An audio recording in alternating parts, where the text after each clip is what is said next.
So guys, gasugod na jud ning ulan-ulan na ning panahona no. Kining paghitabo Pebrero 5 alas 11 sa buntag, klaro pa ni sa akong utok jud kaysa sa signal sa ulan. Di jud ako ni makalimtan kay salamat kaayo ko wa jud na igo si Timhoy bisag tulo pa kapunuan tawo nang natumba diha sa iyang tungod. Pero tira yung pagkadagko, may gani kay nakalikay siya. Ug dadto sa mong atop sa gawas ra ang nadamay. Salamat Lord, di jud taon tibok balay ang naguba kay wa jud mi tawo may budget pang repair, pang snack ra ang among kwarta. Before pa natumba ang mga punuan sa saging, tudlo pa ko kang Timhoy nga saluran ng mga saluranan mintas napay ulan para naami tubig. Free water na no, eco-friendly pa. Wow, very environmentalist yan. Pagkataw-taw di sulod ko kadjot, nagsuot og jacket, kay tugnaw na lagi kaayo ang palibot. February na ha, pero feeling bagyo ang klema. Unsa na oy, naka-aircon mang langit. Pagkataod-taod lang jud ni siya gitret si Timhoy og Marian! Paglingi na ako, guba na dahil mong trapaluksin. Goodbye trapaluksin, salamat sa serbisyo.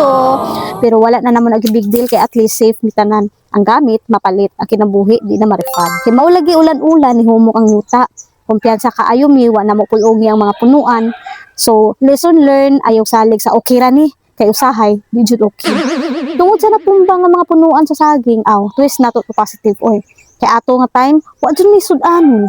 Ulan-ulan biya. Way tindahan open sa mga maligya ay sudan. Close ang kusina sa kalibutan. Pero surprise, ang saging may dalamang puso. Self-service grocery diretso gikan sa kinaiyahan. Organic, fresh, wa pa ray barcode. So unsay purpose ani nga video? Dili disaster tungod sa bagyo, kundi i-flex kung unsa pagluto ang puso sa saging. Kaya ang problema, pwede himo ang sudan. Bitaw, sa tinuod lang, wa jud mi tarong tulog kay alert mi sa bagyong Basyang. Pero salamat sa Ginoo, safe na mitanan ug wala ra sa binabahaan.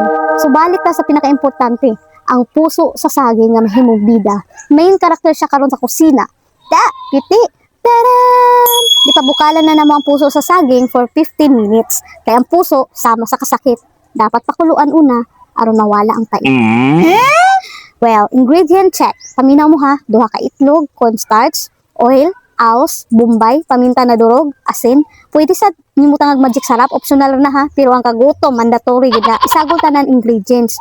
Ukay-ukaya, iprito dayon, tanawang resulta murag bula-bula. Pero mas lami pa sa chismis sa silingan. Unsa daw? Unya samtang giluto pa bitaw ni siya. Nako, makagutom na ang baho.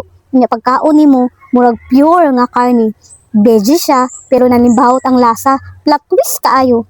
Taparan pa dito ginisang kangkong. Gikan nasagna sa amo ang tugkaran ng mga tinanom. Well, pagkahuman busog lipay, safe ang tanan.